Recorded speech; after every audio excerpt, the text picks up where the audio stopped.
की है। जी हां, आतंकी हमले में 28 से ज्यादा पर्यटकों की मौत हो चुकी है। सूत्रों से जो जानकारी मिली है उसमें अब तक जो मृतकों की संख्या है वो बढ़कर 28 हो गई है। हमले में 2 विदेशी नागरिकों की भी मौत की आशंका व्यक्त की गई है। कल एनआईए की टीम भी पहलगांव जाएगी और इस आतंकी हमले का अध्ययन करेगी। वहीं गृह मंत्री अमित शाह कुछ देर पहले कश्मीर के लिए रवाना हो चुके हैं। वो जम्मू कश्मीर पहुंचने वाले हैं। आपको बता दें कि देश के प्रधानमंत्री नरेंद्र मोदी सऊदी अरब में हैं और सऊदी अरब से उन्होंने देश के गृह मंत्री अमित शाह से फ़ोन पर बात की और फ़ोन पर बात करने के बाद अब अमित शाह सीधे कश्मीर के लिए रवाना हो चुके हैं। यहाँ ये भी जानकारी मिल रही है कि मुख्यमंत्री उमर अब्दुल्ला भी रवाना हो चुके हैं पहलगांव के लिए। आपको बता दें कि जम्मू कश्मीर के पहलगांव में बड़ा आतंकी हमला हुआ है। ये हमला पर्यटकों को निशाना बनाकर किया गया है, जिसमें अब तक जो जानकारी मिल पाई है 28 पर्यटकों की मौत हो चुकी है। वहीं इस हमले में कई लोग गंभीर घायल बताए जा रहे हैं, जिन्हें अस्पताल में भर्ती कराया गया है और घायलों की संख्या करीब 20 से ज़्यादा बताई जा रही है। इसके साथ साथ जानकारी के मुताबिक पहलगांव के बसरन में छुपे आतंकियों ने पर्यटकों पर अंधाधुंध गोलियां चलाई हैं। इस हमले के बाद देश के प्रधानमंत्री नरेंद्र मोदी ने अमित शाह से बात की और अमित शाह अब पहलगांव के लिए रवाना हो चुके हैं। आपको ये भी बता दें कि पहलगांव आतंकी हमले से लेकर भारत में अर्जेंटीना के राजदूत मारियानो काउंसेना ने ट्वीट किया है कि हम इस घृणित आतंकी कृत्य के पीड़ितों के प्रति अपनी संवेदना व्यक्त करते हैं। अर्जेंटीना सभी प्रकार के आतंकवाद, उग्रवाद और कट्टरता को खारिज करने में भारत के साथ खड़ा हुआ है और वो हमेशा आतंकवाद के खिलाफ है। और इसी खबर पर ज्यादा जानकारी के लिए हम सीधे चलेंगे। अदिति त्यागी वरिष्ठ पत्रकार हमारे साथ मौजूद हैं। अदिति जी, जो हमला दिखाई दे रहा है, इस हमले को लेकर अदिति आप क्या मानती हैं? और सबसे बड़ी बात है कि एक बार लगातार ये खबरें आ रही थी कि जम्मू कश्मीर में शांति हो चुकी है, पर्यटक वहां पर भारी संख्या में पहुंच रहे हैं। इसके साथ साथ ये भी जानकारी मिल रही थी कि फिल्मों की शूटिंग वहां पर शुरू होगी। हाल ही में कई फिल्मों की शूटिंग वहां पर हुई है, लेकिन एक बार फिर से आतंकियों ने कश्मीर को दहलाने की कोशिश की है। देखिए, आपने जिस नॉर्मलसी का ज़िक्र किया, मैं खुद जेएनके में करीब 12 मैं 9th को यहाँ पर पहुँची थी, तो आप अंदाज़ा लगा लीजिए कि मैंने काफ़ी लंबा दौर देखा जम्मू कश्मीर में, मतलब 2 हफ़्ते से ज़्यादा का वक़्त मैंने देखा, जहाँ मैं बॉर्डर विलेजेस में गई हूँ और मैंने लोगों से बात की है। वहाँ पर जो बदलाव आया, उसके बारे में मैंने बहुत डिटेल में रिपोर्ट किया है मेरे इंडिपेंडेंट प्लेटफ़ॉर्म्स पर। तो नॉर्मलसी को लेकर मैं वापस लौटूँगी इस पॉइंट पर, लेकिन क्योंकि हम एक बड़े हमले की बात कर रहे हैं, यहाँ पर आपके दर्शकों के लिए समझना ज़रूरी है कि जिस हमले की हम बात कर रहे हैं उसमें 27 जान जा चुकी हैं ऑलरेडी। तो ये जो सोर्सेस अदिति, बेस्ड संख्या बढ़ इंफॉर्मेशन आ गई रही है, है अब कि ये संख्या 28 हो चुकी है। जी। जी, उसमें एक क्रिटिकली वुंडेड हैं। हम्म। उनको लेकर मेरे पास अभी लेटेस्ट अपडेट नहीं है, लेकिन 27 लोगों की इसमें जान जा चुकी है, एक क्रिटिकली वुंडेड है, इसके अलावा 11 लोग हैं जिनकी हालत खतरे से बाहर बताई जा रही है। हम्म। आपको ये समझना होगा कि ये बहुत बड़ा आतंकी हमला इस लिहाज से कि 28 लोगों को उनका रिलीजन देखकर मारा जाता है। इसके 4 दिन पहले जनरल आसिम मुनीर, जिन्हें मैं मुल्ला मुनीर कहती हूँ क्योंकि वो खुद को हाफिज़ कुरान कहते हैं, और वो ये कहते हुए देखे और सुने जाते हैं कि पाकिस्तान क्यों बना, पाकिस्तान वजूद में क्यों आया, हिंदू और मुसलमान साथ नहीं रह सकते। बीते अरसों में हमने बार बार ये सुना है कि पाकिस्तान जो है भारत में हिंदू मुस्लिम फसाद कराना चाहता है, उसकी दंगे की साजिश रहती है। ये खबर हमने बार बार सुनी है। अब आप कुल मिलाकर अगर इस पूरी तस्वीर को देखेंगे तो आप भूले नहीं, अमेरिका के उपराष्ट्रपति जेडी वांस और उनकी फैमिली जो है वो भारत में है। तो एक कोशिश जो इंटरनेशनल मीडिया है उसने अपने लिए स्पेस बनाने की है। दूसरी बात को आप समझे, प्राइम मिनिस्टर मोदी इस वक्त सऊदी अरेबिया में है। सऊदी अरब में प्राइम मिनिस्टर हैं, जेडी वांस अमेरिका के उपराष्ट्रपति भारत में है। पाकिस्तान कश्मीर को इंटरनेशनलाइज करने की कोशिश कर रहा है। इस बात को आप समझिए, ये सिर्फ एक कोइंसिडेंस भर नहीं है। इससे पहले भी जब जब अमेरिकी जो हाईली प्लेस्ड ऑफिशियल्स हैं, जो बड़े अधिकारी हैं, वो जब ट्रैवल करते हैं पाकिस्तान, पहले भी इस तरह की साजिशें करता रहा है कि वो किसी तरह से कश्मीर में कुछ ना कुछ आतंकी वारदात को अंजाम दे। तो पहला तो सबसे बड़ी बात जो यहाँ पर समझने वाली है वो ये है कि जेडी वांस का भारत में होना, अमेरिका के उपराष्ट्रपति हैं, उनकी फैमिली का भारत में होना, और दूसरा प्राइम मिनिस्टर मोदी का सऊदी अरबिया के दौरे पर होना, प्रिंस बिन सलमान के न्योते पर वो गए हैं सऊदी, और उसके बाद इस बड़े हमले को अंजाम दिया जाना, 27 लोगों की जान चले जाना, एक का क्रिटिकली वुंडेड होना, ये बहुत बड़ी कैजुअलिटी है, ये बहुत बड़ा हमला है। भूले नहीं, सिविलियंस पर किया गया हमला है, ये निहत्थे लोगों पर किया गया हमला है, ये निर्दोष लोगों पर किया गया हमला है, ये धर्म देखकर किया गया हमला है। यहाँ पर हम सिक्योरिटी फोर्सेस पर हमले की बात नहीं कर रहे हैं। और किन लोगों पर हमला है? जो कश्मीर की इकोनॉमी को चलाते हैं। कश्मीर ने रिकॉर्ड नंबर ऑफ टूरिस्ट देखे हैं बीते सालों में, और कश्मीर एक के बाद एक रिकॉर्ड्स तोड़ रहा था जहां तक टूरिज्म का सवाल था। ये उन निहत्थे लोगों को निशाना बनाया गया है, ये पेट पर लात मारी गई है जो कश्मीरी है, एक आम कश्मीरी के पेट पर लात मारी गई है। भारत में तो अमन शांति की बात पाकिस्तान को बाद में समझ में आएगी, पहले तो कश्मीरी को यह समझ आ रहा है कि पाकिस्तान ने अपनी नापाक करतूतों से उसके पेट पर लात मार दी। अब दूसरी बात आपको यहां पर समझनी है कि ये कोई पहली कोशिश नहीं की है पाकिस्तान ने। आप याद करें, जब प्रधानमंत्री की स्वेरिंग इन सेरेमनी चल रही थी तो रियासी में एक हमला हुआ था। मैं उसके बाद भी कश्मीर गई थी, और मुझे याद है, जो मेरी अधिकारियों से बात हुई थी, जो मेरे सोर्सेस थे, उन्होंने ये बात बताई थी कि उस समय भी पाकिस्तान की साजिश एक बड़े हमले को अंजाम देने की थी, लेकिन वो अपने मंसूबों में, नापाक मंसूबों में तब कामयाब नहीं हो पाया था, क्योंकि जो बस का ड्राइवर था उसने बस को खाई में गिरा दिया था, और लोगों को, बाकायदा लोग छिप गए थे। टेररिस्ट ने बस पर फायर किया था, लेकिन वो हाई कैजुअलिटी, तब भी 9 लोगों की जान गई थी। एक मासूम बच्चे की तस्वीर आई थी, वो पूरे भारत की तस्वीर बन गई थी कि आप इतने इतने निर्मम कैसे हो सकते हैं कि एक बच्चे को इस तरह से मार दे। तब भी एक तस्वीर आई थी, और आज भी एक तस्वीर आई है जिसमें एक न्यूली मैरिड कपल है, एक महिला है, उसने हाथ में चूड़ा पहना हुआ है, और वो अपनी पति की डेड बॉडी पर बैठकर शोक मना रही है। तो ये पाकिस्तान ने, जो पाकिस्तान के बारे में तमाम डिफेंस एक्सपर्ट्स कहते हैं कि वो एस्केलेशन लैडर को बहुत ध्यान से देखकर चलता है। स्पेशली जो पुलवामा का हमला हुआ था, उसके बाद भारत ने जो उसे सबक सिखाया था, उसके बाद से पाकिस्तान की स्ट्रेटेजी अगर आप देखें पिछले 6 सालों में, तो उसने एस्केलेशन लैडर जो है उसे मैनेज किया। उसने हमले तो किए छोटे-छोटे, लेकिन कभी एक थ्रेशोल्ड को पार नहीं किया, क्योंकि उसे इस बात का एहसास है कि भारत उसके बाद चुप नहीं बैठेगा। अब सवाल भारत को ही एड्रेस करना है। ये जो 27 निर्दोष लोग मारे गए हैं, ये जो भारतीय मारे गए हैं, ये जो धर्म देखकर लोग मारे गए हैं कि वो हिंदू हैं, क्या रिस्पॉन्ड अदिति, करेगा भारत? यहाँ पर बड़ा सवाल यह भी है, आपने जिस बात का जिक्र किया कि प्रधानमंत्री नरेंद्र मोदी सऊदी अरब में है, जेडी वेंस भारत में है, और भारत में तमाम मुद्दों पर चर्चा हुई, और आतंकवाद स्वाभाविक तौर पर जब भी भारत और अमेरिका की मुलाकात होगी है तो आतंकवाद एक विषय है जिस पर चर्चा होगी, वो भी खासकर पाकिस्तान का आतंकवाद। लेकिन पड़ोसी मुल्क बांग्लादेश में जिस तरीके से भारत के खिलाफ संकेत आ रहे हैं, पाकिस्तान के सेनाध्यक्ष खुद कई बार बैठकें कर चुके हैं, वहां की आईएसआई बैठकें कर चुकी है, मुलाकात कर चुकी है, भारत के तमाम सीमावर्ती इलाकों का दौरा किया जा रहा है, और ऐसे में कश्मीर में हमला कर दिया जाता है। निश्चित तौर पर बड़े स्तर पर अगर देखा जाए तो पाकिस्तान कुछ नहीं कर सकता, अगर सैन्य क्षमता के हिसाब से देखा जाए तो पाकिस्तान भारत के आगे कहीं नहीं टिकता है, लेकिन इस तरह के आतंकवादी हमले करके हमेशा वो अपनी उपस्थिति दर्ज कराता है। और हाल के दिनों में कश्मीर में जिस तरीके से घुसपैठ की खबरें आ रही थी, तमाम आईडी वहां पर मिल रहे थे, वो आईडी को पकड़ा गया था, नष्ट किया जा रहा था, उससे लग रहा था कि पाकिस्तान अगर ये घुसपैठ करा रहा है तो इसके पीछे कोई बड़ी साजिश है। एक और बात यहाँ पर आपके दर्शकों को पता होनी चाहिए, हम विंटर से समर में आ रहे हैं, तो विंटर के दौरान घुसपैठ जो है वो कम हो जाती है, ना के बराबर हो जाती है।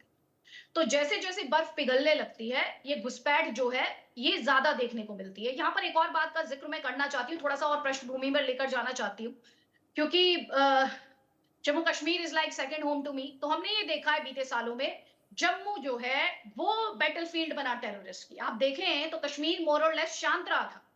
आप पुलवामा के बाद अगर कश्मीर में पूरे रिकॉर्ड्स उठाकर देखें तो अटैक्स हुए, लेकिन पुलवामा के बाद कोई बड़ा हमला कश्मीर ने नहीं देखा। हमने हमले कहां देखे? हमने हमले देखे जम्मू में। जम्मू में आप देखें, रियासी में अटैक हुआ था। जम्मू में दरअसल आपको याद होगा, जब आपकी line of actual control active हुई तो एक यूनिट थी जिसको यहां से भेजा गया लाइन ऑफ एक्चुअल कंट्रोल पर, यानी जो चाइना के साथ सीमा लगती है गलवान के बाद, वहां पाकिस्तान ने इसमें एक अपॉर्चुनिटी देखी, जिसके बारे में तमाम डिफेंस एक्सपर्ट्स, इसमें कोई मैं बड़ा खुलासा नहीं कर रही हूं, इसके बारे में प्रॉपर इंफॉर्मेशन अवेलेबल है। पाकिस्तान इसमें एक अपॉर्चुनिटी ढूंढ रहा था, और उसे एक और बात, पाकिस्तान के एजेंडा में एक बात हमेशा से रही है कि उसे हिंदू मुस्लिम फसाद कराना है। कश्मीर में वो गुंजाइश नहीं है, कश्मीरी पंडितों के पलायन के बाद उसे वो गुंजाइश दिखाई देती है जम्मू में, जहां पर एक सब्सटेंशियल प्रेजेंस है हिंदुओं की, और वो उन हिंदुओं को टेरराइज करना चाहता है। अब सीधी सी बात है, जम्मू में उनके लिए ग्राउंड सपोर्ट नहीं। अब जम्मू में जब मैं थी, आपको याद होगा, मैं आपको 3 अटैक याद दिलाती हूँ, आप याद करें, 23 मार्च का दिन याद करें, जब ये सान्याल गांव था और भारत के जो सिक्योरिटी फोर्सेस थे, इन्होंने कॉर्डन एंड सर्च ऑपरेशन चलाया था। वहां से टेररिस्ट भागने में कामयाब हो गए थे। फिर 27 मार्च पर आ जाइए, 4 दिन बाद सुफियान नाम का गांव है कठुआ में। कठुआ में क्योंकि जो टेररिस्ट हैं इनकी साइटिंग की बात की जाती है, सुफियान नाम का ये गांव है। जब मैं पहले कह रही हूँ सान्याल, सान्याल इंटरनेशनल बॉर्डर के करीब आता है। सुफियान जो है वो कठुआ में आता है। और वहां पर आपको याद होगा 4 जम्मू कश्मीर पुलिस के जो जवान थे उनकी शहादत हुई थी 27 मार्च की तारीख को। तब भारतीय फोर्सेस ने 2 टेररिस्ट का भी खात्मा किया था। फिर इन्हें दोबारा साइट किया जाता है, वहां पे पंजतीर्थ है, वहां पर इन्हें दोबारा से देखा जाता है 3 टेररिस्ट को, लेकिन ये वहां से भागने में कामयाब हो जाते हैं। इसके अलावा आपको छतरू याद होगा, जहां पर भारतीय फौज के कैप्टन ने शहादत दी थी पिछले साल। आपको याद होगा उनके पिता ने बहुत इमोशनल विदाई उन्हें दी थी, जिनका बदला इस साल आकर पूरा हुआ, अभी करीब 10 दिन पहले, जब छतरू में आतंकियों का खात्मा किया हमारे फोर्सेस ने। तो आप इस बात को समझिए कि ये जंगल में जाकर छिप रहे हैं। जंगल में मैं खुद गई हूं, मैं खुद उन जंगलों में गई हूं, और यकीन मानिए इतना आसान नहीं होता है जंगल में इस तरह के ऑपरेशंस चलाना। दूसरा, जो पाकिस्तानी टेररिस्ट के हाथ में एक बड़ा हथियार लगा है वो है M4। M4 जो है वो अमेरिका का ऑटोमेटेड वेपन है। ये कहा जाता है जब अफगानिस्तान से अमेरिकी फोर्सेस ने विड्रॉल किया तो ये वेपन वहां पर रहा। आप इस वेपन को समझिए, बहुत ही एडवांस वेपन है, इसमें बाइनोक्यूलर्स है, इसमें थर्मल इमेजिंग है। आप इस बात को समझिए। आपके फोर्सेस कितने वेल इक्विप्ड हैं वो अपने आप में एक क्वेश्चन है। आप उनके मॉडर्नाइजेशन की बात लगातार करते हैं, लेकिन टेररिस्ट के पास अगर M4 है तो आप इस बात को मानकर चलिए उनके पास ऑलरेडी एक एडवांटेज है जिसको आपको न्यूट्रलाइज करना है। आप आइसोलेशन में किसी चीज को मत देखिए। आपके दर्शकों से मैं यही कहना चाहती हूँ, कश्मीर में एक लंबे अरसे तक अटैक नहीं हुआ, कश्मीर में एक शांति आई। मैं खुद अभी, क्योंकि आपने थोड़ी देर पहले मुझसे बात की थी नॉर्मलसी की, मैं आपको बता सकती हूँ कि मैं हर बॉर्डर विलेज में गई, गुरेज वैली से लेकर तंगधार सेक्टर में। तंगधार जो कि नार्को टेररिज्म के लिए बहुत एक्टिव रहा है। कुपवाड़ा, कुपवाड़ा एक ऐसा डिस्ट्रिक्ट हुआ करता था जब लोग खौफ खाया करते थे। और ये बहुत बड़ा बॉर्डर जो है ये शेयर करता है, लो सी लाइन ऑफ कंट्रोल जो है वो पाकिस्तान के साथ शेयर करता है।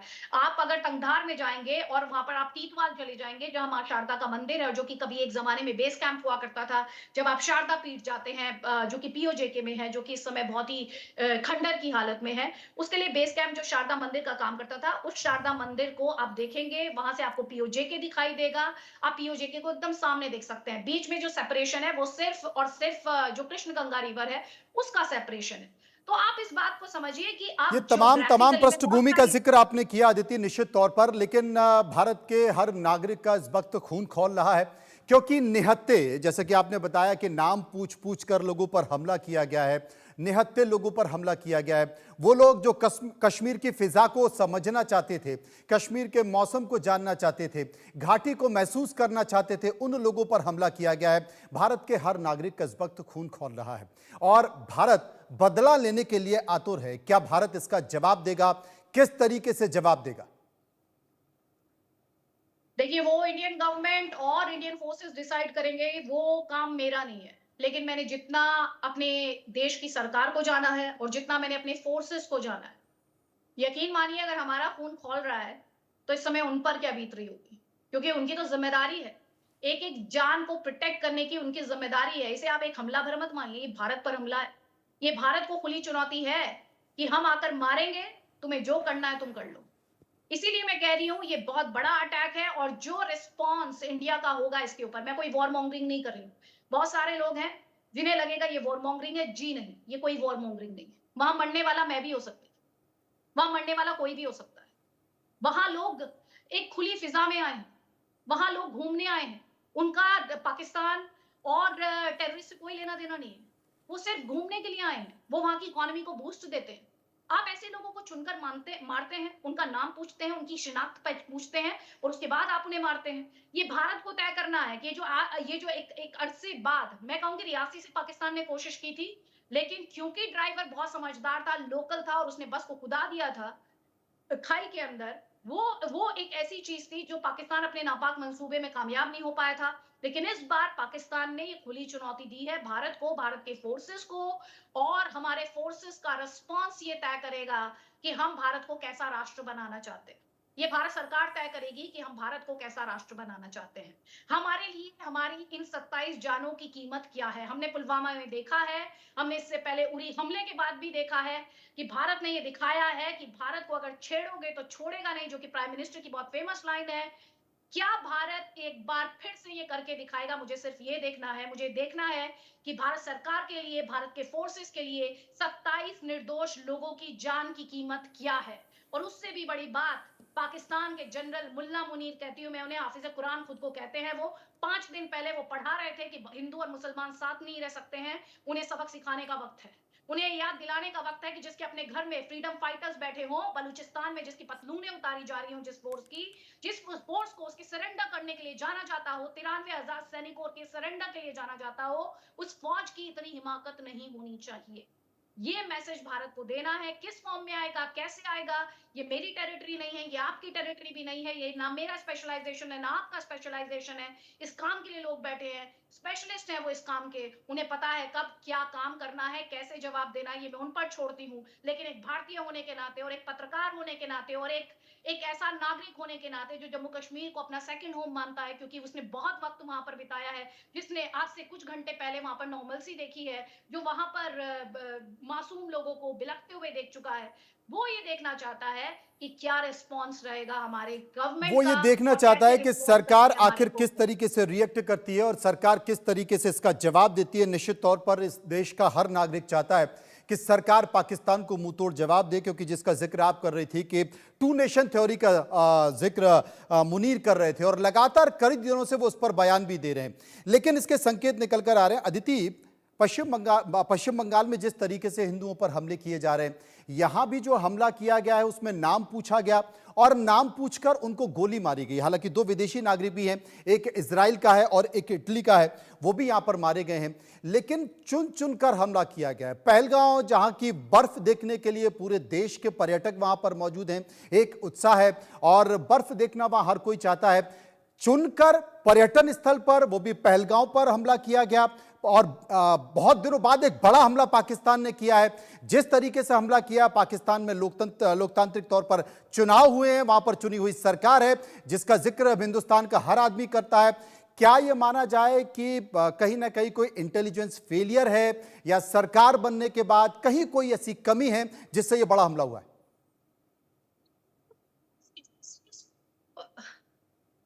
आप देखिए, उनके लिए 24/7 जॉब है। बहुत आसान है मेरे लिए, आज यहाँ पर बैठकर मैं बहुत आसानी से कह सकती हूँ फलाना फेल हो गया। जैसे वो इल्तिजा मुफ्ती चिल्ला रही हैं कि यहाँ पर तो सिक्योरिटी फोर्सेस की बड़ी प्रेजेंस रहती है, कैसे हो गया। मुझे कहना नहीं चाहिए एक सीनियर जर्नलिस्ट होने के नाते, एक लंबा करियर होने के नाते, लेकिन आप उन जंगलों में जाएंगे ना, जब आप उन जंगलों में जाकर खड़े होंगे जहां हमारे फोर्सेस ऑपरेशन चलाते हैं, जहां उन्होंने बड़ी कैजुअलिटीज देखी है, आपको बहुत कुछ समझ में आएगा ग्राउंड पर। ये एसी रूम्स में बैठकर अपनी राजनीतिक फायदे के लिए बातें करना या ग्राउंड रियलिटी से वाकिफ ना होना, मैं ऐसी कोई भी हल्की टिप्पणी नहीं करूं। हाँ, मैं अपने सिक्योरिटी एजेंसी से ये उम्मीद करती हूँ कि उनके पास इस तरह की जानकारी आनी चाहिए, उनको पता होना चाहिए, लेकिन मैं साथ ही आपसे ये भी कहना चाहती हूँ, बहुत सारी चीजें हुई। जेडी वांस भारत में, प्राइम मिनिस्टर सऊदी में, और एक और जो लोकल लेवल पर बदलाव हुआ, वहां पर जो अनंतनाग के एसएसपी हैं, वहां पर उनका चेंज ऑफ गार्ड हुआ, नए एसएसपी ने टेक ओवर किया अभी एक दिन पहले। तो आप समझिए इस बात को, चीजें इतनी सिंपल नहीं है जितनी सिंपल हम और आप उन्हें देखने की कोशिश करते हैं। तो लोकल लेवल पर एसएसपी बदला, इधर दो हाई प्रोफाइल विजिट्स हैं, एक तरफ हमारे प्राइम मिनिस्टर की सऊदी में विजिट है, दूसरी तरफ जेडी वांस जो कि अमेरिका के राष्ट्रपति हैं, वो यहाँ पर उपराष्ट्रपति हैं, वो यहाँ पर हैं अपने परिवार के साथ। तो आतंक, आप एक बात को समझे ना, आतंकियों की कोशिश क्या है, आतंकी को क्या करना है, उसे तो पता है मुझे मरना है, वो तो निर्दोष लोगों को मारने निकला है। फोर्सेस जाहिर तौर पर इन आतंकियों का खात्मा कर देंगे, लेकिन मैं हमेशा एक बात बोलती हूँ, जब भी कोई मुझसे कहता है कि बदला होना चाहिए, बदला होना चाहिए, मैं हमेशा कहती हूँ आप फन कुचला जाना चाहिए, क्योंकि आतंकी की लाइफ को आप सिविलियन की लाइफ से कंपेयर नहीं कर सकते। वो उन फैमिलीज के लिए एक इररिपेयरेबल लॉस है, ये एक अपूर्णीय क्षति है उन फैमिलीज के लिए, उनकी जिंदगी हमेशा के लिए बदल गई है।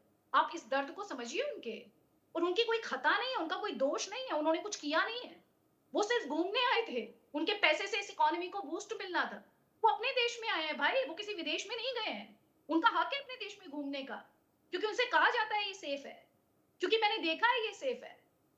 तो आप इस बात को समझें कि इतने सारे चेंजेस लोकल लेवल पर होते हैं, ऐसे में हम ये सिर्फ पॉइंट आउट करने लगे कि ये जेकेपी का फेलियर है, ये इंटेलिजेंस का फेलियर है, ये आर्म्ड फोर्सेस का फेलियर है।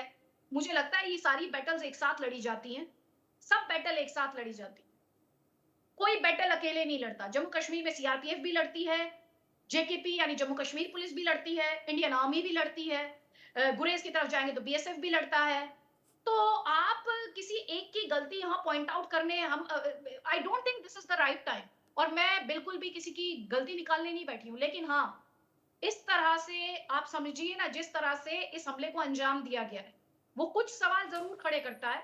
उन सवालों के जवाब मिलने चाहिए और बिल्कुल मिलेंगे। आई एम श्योर जो एजेंसीज हैं और जो फोर्सेस हैं वो जरूर पहुंचेंगी। और अगर किसी को ये लग रहा है जिसने इन टेररिस्ट को सपोर्ट किया है वो भूल गया है कि आज ही एलजी का स्टेटमेंट है, मनोज सिन्हा का। एक बात उनकी मैंने देखी है कि उन्होंने जिस आयरन फिस्ट के साथ जम्मू कश्मीर में ऑपरेट किया है, उससे जुड़ी हुई स्टोरी मैं आपको बताऊंगी, लेकिन जिस आयरन फिस्ट के साथ उन्होंने ऑपरेट किया, उन्होंने ये कहा था कि आतंकियों को मारना फौज का काम है, लेकिन अगर आतंकियों को हमारी जमीन पर सपोर्ट मिलेगा तो हम उन्हें छोड़ेंगे नहीं। और उनके एडमिनिस्ट्रेशन ने स्ट्रिक्ट एक्शन लिया, जिसके लिए उन्हें ग्राउंड पर कई बार विरोध भी देखने को मिला है उनके लिए। लेकिन एट द सेम टाइम, मैं अभी थी जम्मू कश्मीर में, लोग मुझे बता रहे थे कि अगर कहीं पर भी लोकल सपोर्ट की बात होती है तो लोग सबसे पहले कहते हैं, भाई मैं अपना घर सेक्रीफाइस नहीं कर सकता, मैं अपने घर को नहीं यहाँ पर बर्बाद कर सकता।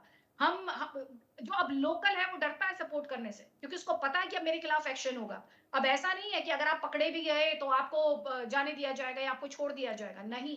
अब किसी का ना तो फोन कॉल वहां पर मैटर करता है, ना कोई अप्रोच वहां पर मैटर करती है। आपने अगर एक गलती की तो आपके खिलाफ एक्शन होगा, और वो एक्शन कई फॉर्म में होता है। वो एक्शन आपके पासपोर्ट के तौर पर भी होता है, वो एक्शन आपकी अगर सरकारी नौकरी है, आपके घर में सरकारी नौकरी है, उस पर भी होता है।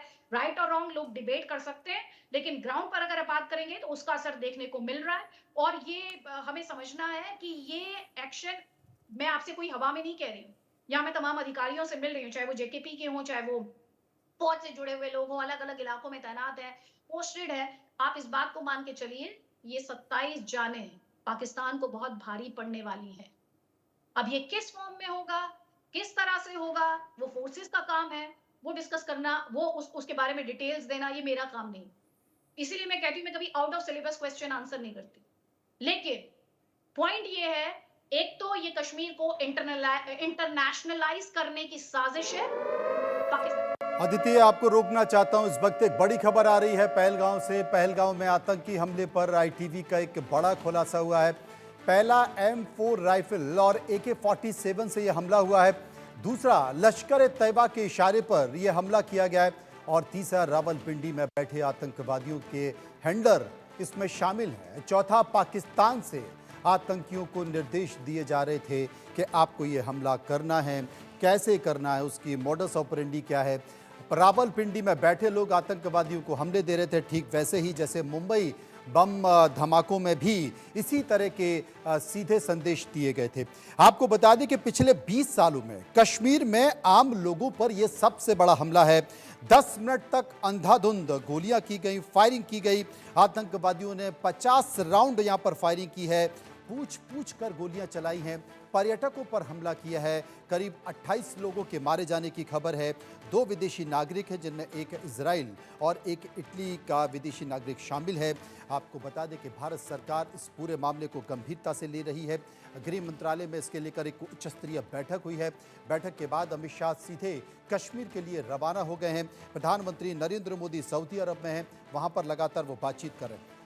अदिति हमारे साथ मौजूद है और अभिनंदन मिश्रा इस वक्त हमारे साथ मौजूद है। सीधे अभिनंदन के पास चलेंगे। अभिनंदन, इस हमले को लेकर क्या जानकारी? नमस्ते। अभी हमें ये पता चल पाया है कि कुछ समय पहले सिक्योरिटी एजेंसीज को एलओसी के पास M4 राइफल्स और AK-47 की बुलेट्स मिली हैं, जिससे उनको इस पूरे एक्सीडेंट से लिंक किया रहा है। अभी एक्सीडेंट जो अटैक हुआ है उसको हुए ज़्यादा टाइम हुआ नहीं है, 5 घंटे ही बीते हैं। बट ये इनिशियल इन्फॉर्मेशन यही कि M4 राइफल्स मिले हैं कुछ वहाँ पे बॉर्डर पे, जिसको सिक्योरिटी एजेंसीज इस अटैक से लिंक कर रही हैं। और उनका अनुमान ये है कि ये जो TRF है वहाँ पे एक द रेजिस्टेंस फ्रंट नाम के से एक टेरर ऑर्गेनाइजेशन है, जो बेसिकली लश्कर का ही पार्ट है, लश्कर का ही दूसरा नाम है, लश्कर ए तैयबा का। उन्होंने इसका अंजाम दिया है इसको। जी अभिनंदन, हमारे संवाददाता बता रहे हैं कि M4 राइफल मिली है, AK-47 की गोलियां वहां पर मिली हैं। इन दोनों का इस्तेमाल किया गया है। रावलपिंडी में बैठे जो हैंडलर हैं,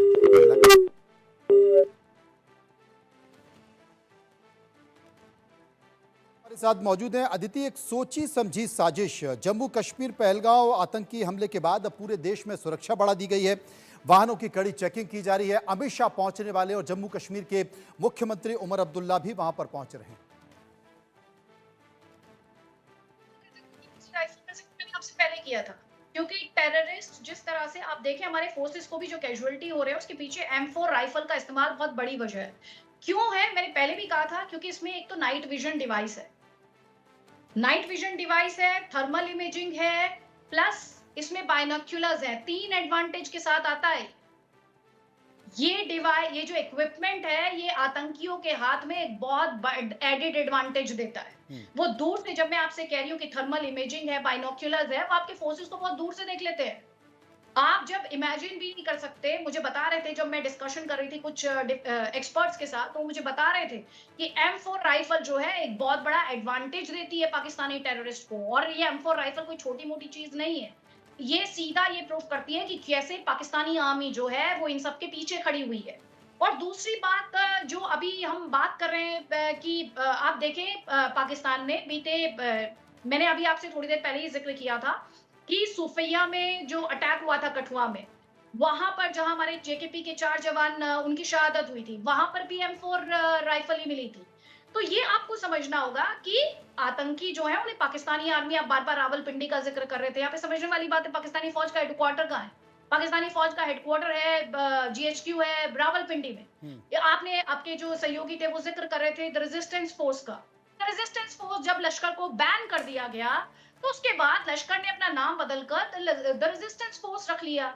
कश्मीर में ये अलग अलग नाम से जितने भी टेरर ऑर्गेनाइजेशन है, कोई अपने आप को कश्मीरी टाइगर बताने लगा, कोई अपने आप को रेजिस्टेंस फोर्स बताने लगा। अब इनके पीछे 2 बातें थी, एक तो ये बैन हो गए तो इनको नाम बदलने की जरूरत महसूस हुई, दूसरा आप देखें इन्होंने अपने नाम से जो रिलीजियस कॉनोटेशन होते थे वो सब हटा दिए और एक ऐसे फैंसी नाम लेकर आए कि जिससे जो रिलीजन के साथ, धर्म के साथ जो एसोसिएशन है वो खत्म हो जाए। मतलब कोई इसे सिर्फ धर्म के साथ जोड़कर ना देखे। तो ये सब तमाम इन लोगों की, टेररिस्ट की, ISI की सोची समझी साजिशें रही हैं। ये लॉन्ग टर्म प्लानिंग के तहत होता है, लेकिन बार बार एक बात को समझने की जरूरत है। अभी जो कि LG मनोज सिन्हा ने भी कहा, आतंकियों को, उनके सिंपैथाइजर्स को और उन्हें सपोर्ट करने वालों को छोड़ा नहीं जाएगा। आप कहीं भी छिपे हो, फोर्सेस आप तक पहुंचेंगे और आपको निस्से नाबूद करेंगे। क्योंकि यहां पर, अगर आप थोड़ी देर पहले मुझसे इंटेल नेटवर्क की बात कर रहे थे, आप देखें एक जमाने में कश्मीर कहां खड़ा था, कितनी बड़ी संख्या में टेररिस्ट हुआ करते थे। पथराव, क्योंकि आपने मुझसे वो सवाल पूछा था, बदलाव आप देखिए। आज वो बदलाव में मैं ठगा हुआ सा महसूस कर रही हूँ, लेकिन बदलाव बड़ा देखा है जम्मू कश्मीर ने 2019 के बाद। 2015-16 की तस्वीरें याद कीजिए, पथराव रोज होता, हर शुक्रवार को जुम्मे की नमाज के बाद आपको पाकिस्तान का फ्लैग, आपको आईसिस का फ्लैग दिखेगा। कहीं भी फोर्सेस एक्शन लेने के लिए जाते थे, आपको जो फोर्सेस की गाड़ियां होती थी उस पर पथराव दिखेगा, उन्हें ब्लॉक किया जाता था, कितना मुश्किल होता था उनके लिए ऑपरेट करना। और उसके बाद एक दौर देखिए, ऑपरेशन ऑल आउट इन्होंने चलाया और कश्मीर से टेररिज्म का इन्होंने सफाया किया है।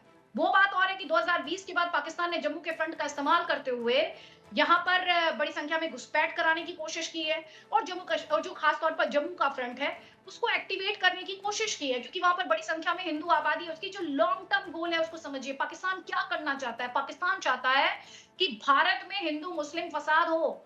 ये पाकिस्तान की सोची समझी रणनीति है, हमारे लिए साजिश है, उसकी लॉन्ग टर्म स्ट्रेटेजी है। और वो चाहता है कि भारत में दंगे हों। भारत को इंटरनली आप देखें, जिस तरह से पंजाब में खालिस्तान को, पाकिस्तान की हमेशा K2 साजिश की बात की जाती है, एक है कश्मीर, दूसरा है खालिस्तान। अब बीते सालों में देखें, ISI ने खालिस्तानी लिंक्स को रिवाइव किया है और हम लगातार ये जो खालिस्तानी टेररिस्ट हैं इनके बयान सुनते हैं, इनकी बातें सुनते हैं। आप देखें पुलिस स्टेशन को अटैक करते हैं। JD वांस का ही स्टेटमेंट है हरप्रीत सिंह को लेकर, जो खालिस्तानी गैंगस्टर है उसको लेकर, कि कैसे भारत में पुलिस स्टेशन को इसने टारगेट किया है, USA में भी पुलिस स्टेशन को टारगेट किया है। तो आप ISI से जब आप डील कर रहे हैं तो आप एक ऐसी एजेंसी से डील कर रहे हैं जिसका काम ही है आपको डिस्टेबलाइज करना, आपकी मुश्किलों में इजाफा करना, आपके यहाँ पर कैजुअलिटी देना, ताकि इंटरनली भी भारत पर दबाव आए और इंटरनेशनली भी भारत पर दबाव आए। ये बड़ी बात है। राकेश कुमार सिंह हमारे सहयोगी इस वक्त हमारे साथ मौजूद है, गृह मंत्रालय कवर करते हैं। राकेश, अब क्या अमित शाह वहां पर पहुंच गए हैं क्या अमित शाह वहां पर पहुंच गए हैं, कश्मीर पहुंच गए हैं? जो उच्च स्तरीय बैठक हुई है उसमें किस तरह की चर्चा? राकेश,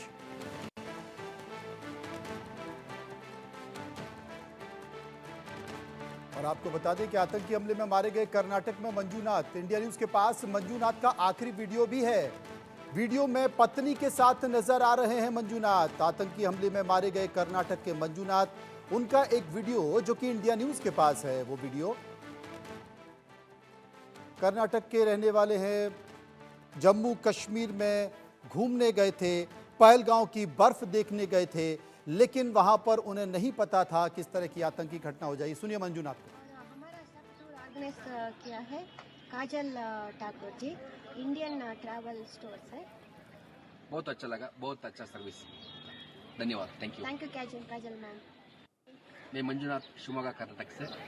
हम इंडिया